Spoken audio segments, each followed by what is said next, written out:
Ito guys, na problema po si Kuya sa kanyang payment method sa Facebook dahil ang nilagay niya po sa bank account po ay yung account nila sa Porpis po. So hindi po pwede yung sa payroll guys ha. So ang ma-advise ko po sa inyo para mas madali kayo magkaroon ng bank account number ay ito po yung Hello Money account po. So gumawa kayo dyan ng Hello Money account po. Through app lang po ito. So download nyo lang po ito sa Play Store, App Store o sa app gallery nyo po.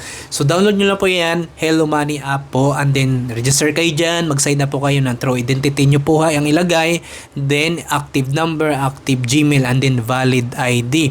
So make sure nyo po na mga active yung ilalagay nyo at true identity nyo po kasi i-verify po kayo dyan kung ito ba magkatugma, no? Then pag once na ikaw po yung nag-appeal na dyan, nag-submit, then ikaw po yung ma-aprobahan 1 to 2 days, sila po yung magme-message po sa iyo. Pag once ikaw na-aprobahan po, no, yung pag-apply nyo po, yan po, magkakaroon na kayo ng bank account number o bank account ng Hello Money account. Under po yan ng AOB po guys, no?